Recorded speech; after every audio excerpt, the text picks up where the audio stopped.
my mom texted. Don't call or come over. We're done. And don't even think about the will. The message looked like a door slammed in my face, but it only freed my hands. I'd been holding up her calendar, her bills, and her surgery date, and every deadline I carried had a clock that would keep ticking without my shoulders underneath it. You're watching Revenge Files. Subscribe for a new twist daily. By the time the group chat filled with cousins cheering on my golden child brother, the automatic systems I'd set in motion, fraud alerts, contribution cancellations, and a certified letter that said, "I withdraw support effective today," were already stepping forward exactly as scheduled. I'm Tessa Moreno, 34, project coordinator for a biotech firm in San Diego. I rent a one-bedroom in North Park over a coffee shop that smells like toasted almonds every morning. My mother is Vivian, 63, a retired school secretary who saves foil and believes the Lord honors peacemakers, right up until Kyle, my 29-year-old brother, needs a new tire or a new excuse. Dad died 5 years ago. Since then, I've played bookkeeper, chauffeur, negotiator, and daughter in that exhausting order. In early April, Mom's cardiologist at Scripps Green said the quiet part plainly. She needed a stent placed in mid-May. Outpatient, 1 night at most, but with our insurance, the surgical scheduler wanted a $1,750 hospital copay posted by May 10th and pre-op labs done by May 8th. I opened my budgeting app, moved numbers around, and set 3 calendar reminders. I also kept paying the things I'd quietly taken on after Dad's funeral. Her internet, $79, water, $42 average, and a $300 monthly buffer I moved into her needs checking account on the 1st of each month. Kept the peace. It also kept the lights on. Kyle and I have always been different brands of the same weather. I'm lists and clean counters. He's charm and thunderheads that pretend they're shade. After a string of job starts and quick quits, he landed as a driver for a craft beverage distributor and started calling himself an operations guy. Mom called him my sunshine. He called me the warden. On April 28th at 6:04 p.m., the text came from Mom's number. Don't call or come over. We're done. And don't even think about the will, sweetie. I was standing in my kitchen steeping Earl Grey. I watched the words float like leaves and replied, "Got it." Then took a slow sip and put the cup down like it weighed my future. I didn't plead. I didn't screenshot my heart into the group chat. I opened my laptop. I drafted a 1-page letter titled Notice of Withdrawal of Voluntary Support, dated April 28th. It listed the specific help I provided: $300 monthly transfers, utility payments in my name, rides to appointments, and stated in clean language that I would stop all voluntary assistance effective immediately.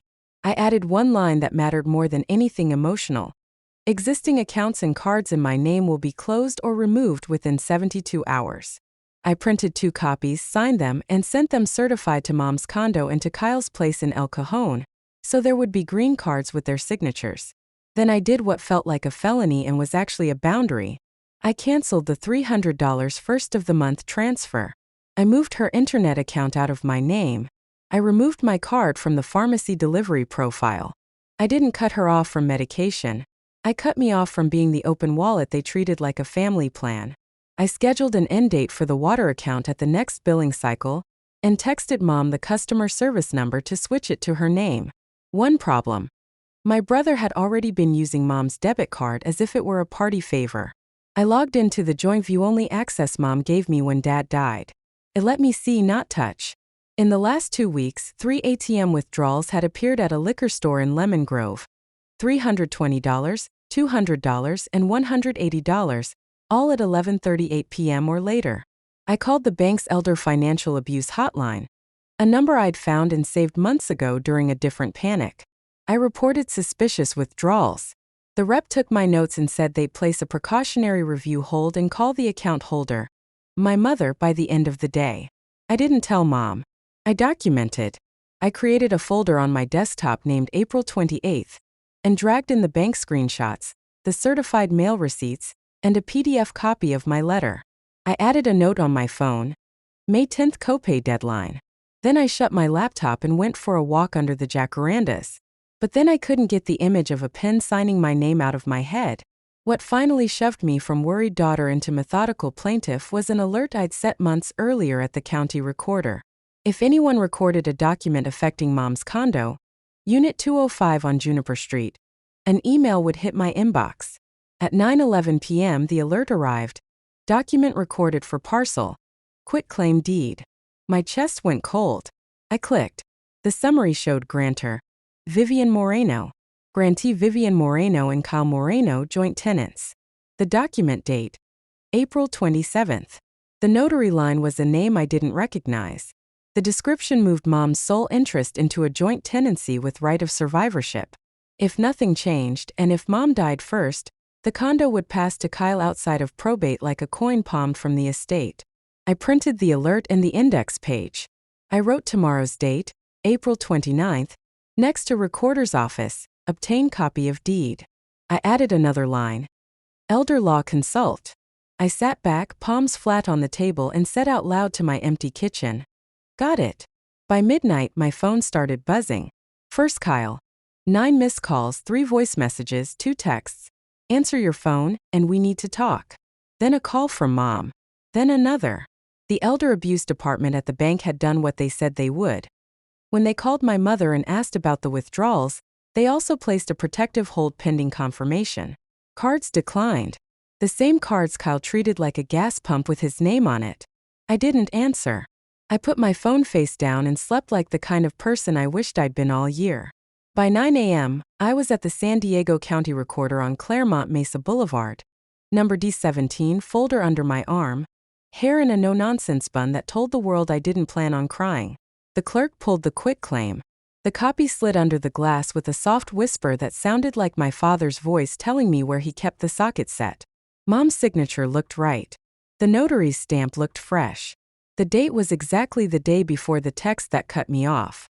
I paid $6 for the certified copy and drove straight to an attorney's office in Mission Valley. I'd researched the night before. The intake associate squeezed me into a 30-minute consult with an elder law attorney named Harris, who wore a navy suit that looked honest and expensive. He assessed the documents like a mechanic listening to a rattle. You don't have to prove a crime to slow this down, he said. You need to file a petition in the probate court to invalidate the deed for undue influence, and to protect your mother as a vulnerable elder. You'll ask the court for a temporary restraining order prohibiting transfers and a lease pendants to cloud title while the case is pending. If the court grants it, your brother can't sell or encumber the condo. You'll also tell Adult Protective Services what you told the bank. What does this cost? I asked because numbers have their own gravity. He leaned back. $350 consultation today, $3,200 retainer if you want us to draft and file within a week. Filing fees are about $495. If you can't afford counsel, you can file in pro per using self-help, but you'll move slower. I thought of the $1,750 copay due May 10th. I thought of my emergency fund, currently padded by overtime and frugality, and what my father would say if he could see me balancing a scale with my mother on one side and my bank account on the other. I signed the retainer. We moved like people who respected the clock. Harris's paralegal pulled the notary's commission, printed Kyle's mugshot from a 2019 DUI to show a pattern of impairment, and built a packet with exhibits labeled A through K. He asked me to write a declaration in precise, calm language. I wrote about the text, the contributions I'd been making, the copay deadline, the withdrawals, and the recorder alert. I didn't write about the way the family chat made me want to fall asleep on a freeway. We filed on May 2nd. Petition to invalidate deed for undue influence and for elder abuse protective orders, and ex parte application for temporary orders. Harris walked the order to Department 502 at the San Diego Probate Court. The judge set a hearing for May 5th at 8:15 a.m. and, pending service, issued a temporary order restraining transfers and authorizing a lease pendants. It wasn't victory. It was a tourniquet. Except I still had to serve Kyle and my mother. I hired a process server named Darnell who had a warm smile and the gentle patience of a person who'd knocked on a lot of doors where the air felt sharp. He served Kyle at his duplex on Estes Street on May 3rd at 6:48 p.m. He served my mother at her condo an hour later and texted me a thumbs up with 2 stamped proofs of service. That night, Kyle posted on Facebook, "Some people love courts more than family. Pray for us." I took a screenshot and dropped it into my April 28th folder as Exhibit L, not because Facebook matters to judges, but because it matters to patterns. On May 5th, I sat in the gray, humming courtroom with my hands wrapped around a legal pad while Harris spoke into a microphone that made small words ring. Kyle arrived with our mother, who wore the blouse I bought her last Christmas. He wore a fresh haircut and an expression that said he was about to audition for the role of responsible son. Harris laid out the facts, not feelings. The text severing contact, the immediate withdrawal of my voluntary payments, the suspicious ATM activity, the recorder alert, and the impending surgical copay deadline. He held up the certified copy of the quitclaim like a mirror. The timing alone warrants a closer look, he said. The court should maintain the status quo, protect Ms. Moreno, and prevent the loss of her only significant asset pending a full hearing. Kyle spoke like water trying to be steel. My mom wanted me on the deed, he said. We've been talking about it since Dad died. Tessa is making this up because she's mad about the will. And the ATM withdrawals? Gas is expensive. The judge looked at Mom. Ms. Moreno, did anyone pressure you to sign the deed? Mom's voice wavered. No, she said softly. I just wanted to make things easier. Did you understand that if you died first, the condo would pass to your son outside your will? The judge asked. Mom looked at Kyle. Kyle looked at his shoes. The judge sighed in the way of men who have sat under fluorescent lights too long. Temporary orders remain in effect, he said. No transfers. Lease pendants authorized and to be recorded today. Full hearing on June 9th. In the meantime, Adult Protective Services will conduct an assessment. Counsel, you'll coordinate. The order landed like a sandbag on Kyle's plans. The condo couldn't be sold, refinanced, or gifted. A red flag would greet any title search. We recorded the lease pendants by noon. I left the recorder's office with a receipt that felt like a padlock. But then the hospital called. Ms. Moreno, the scheduler said, careful and kind, we still don't have the $1,750 copay. If we don't receive it by May 10th, we'll reschedule to July. I'll bring a cashier's check tomorrow, I said, even as my stomach rolled. The retainer check to Harris had cleared. I had $2,100 left in my account and a rent payment due on the 15th. The numbers made a fist. I worked a Saturday overtime shift marking deviations on a batch record to cover the gap, then stood at my credit union counter on May 9th and slid the cashier's check across like a gambler cashing out chips she hadn't enjoyed. I didn't tell my mother. I told the calendar. Adult Protective Services showed up at Mom's condo on May 12th, a Friday that smelled like summer, teasing the calendar. The investigator, Ms. Cho, called me afterward. I spoke with your mother and your brother, she said. Your mother is oriented. She stated she wanted her son on the deed. She also acknowledged your contributions and the upcoming procedure. We're making a referral to a financial counseling nonprofit and noting concerns about the ATM withdrawals. Please send any documentation you think we should see. I emailed Ms. Cho the bank screenshots, the recorder alert, and copies of 2 texts from Kyle telling me to stop playing lawyer. I didn't expect APS to fix what relationship patterns broke. I expected them to write a report. Sometimes paper is the only witness that keeps showing up. The procedure on May 18th went smoothly.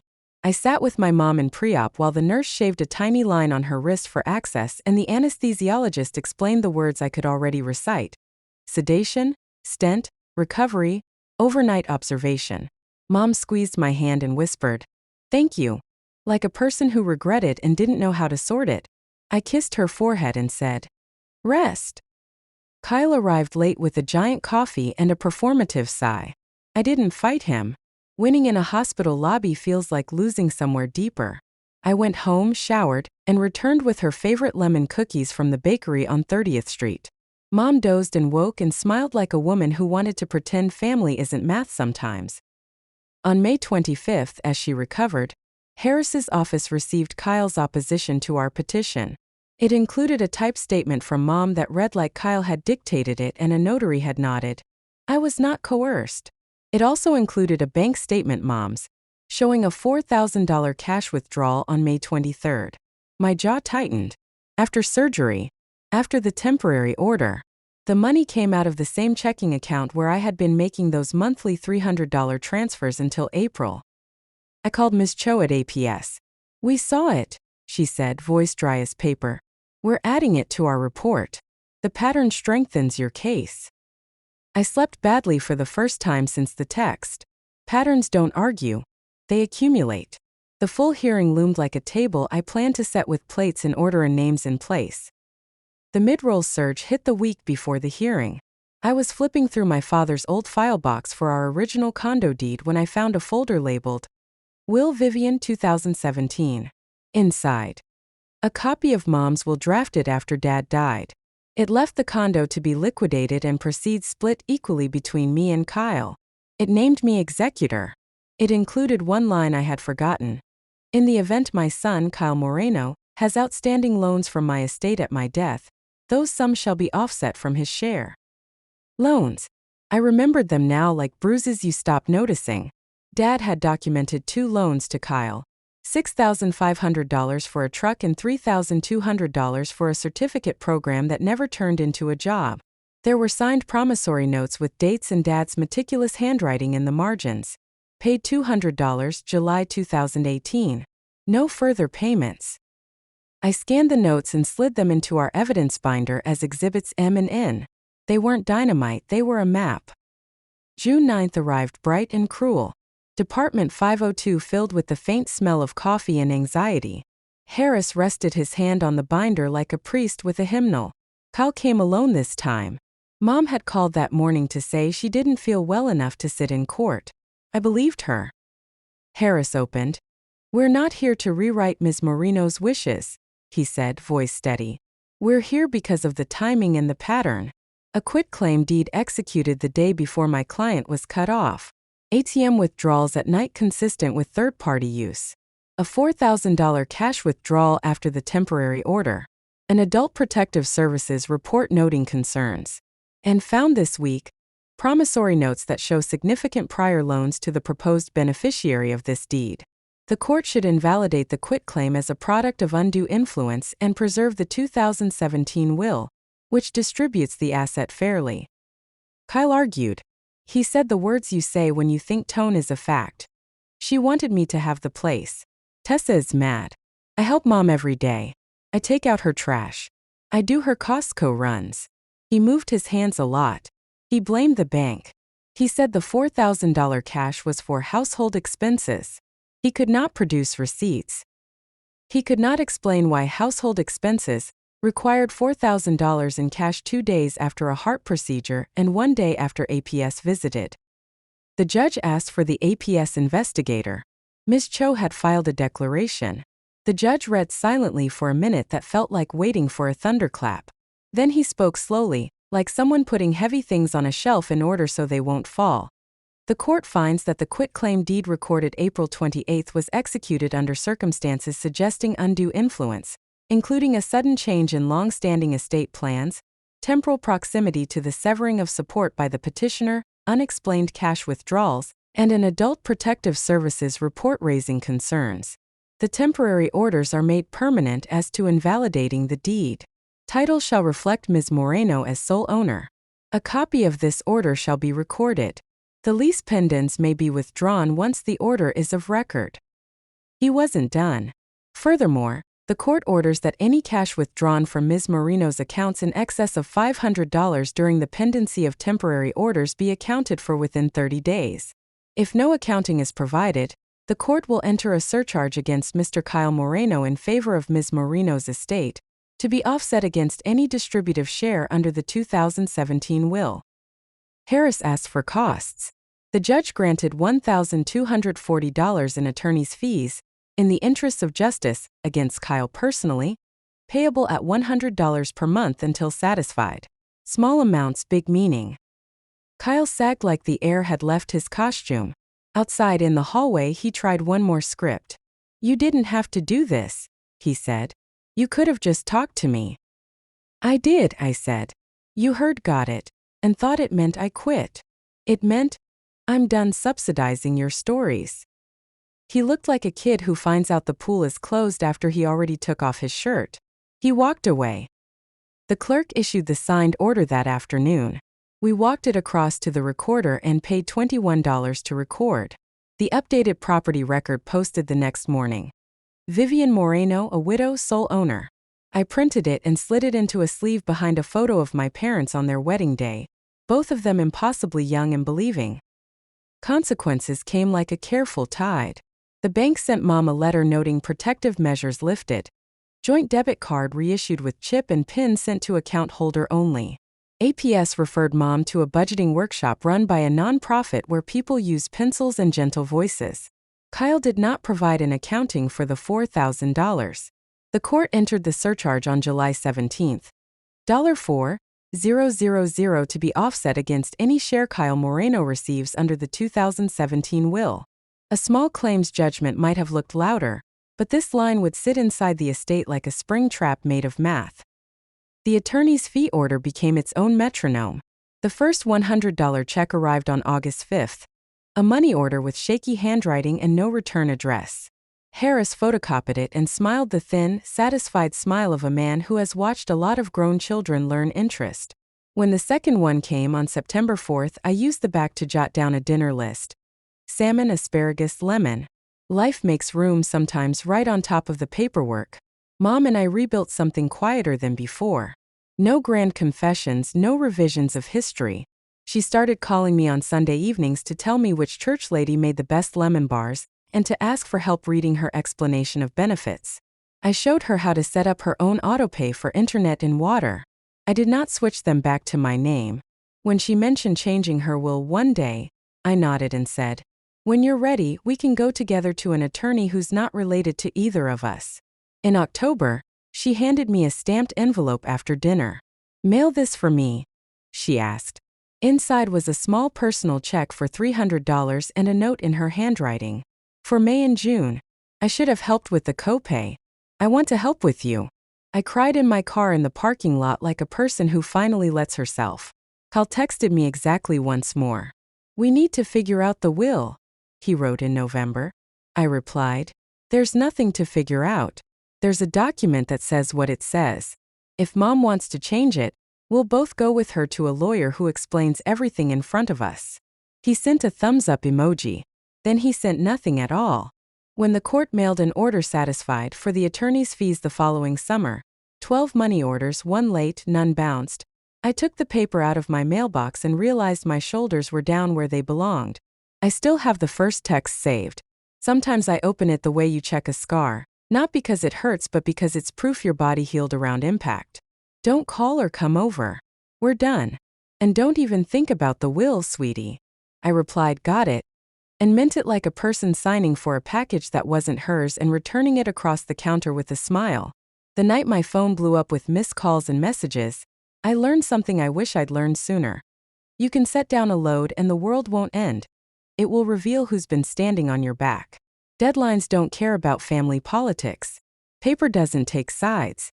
And when you stop holding up a wall you didn't build, the people who relied on it will either grab a hammer or get out of the way. I chose a pen, a recorder's stamp, and a seat in the front row of my own life.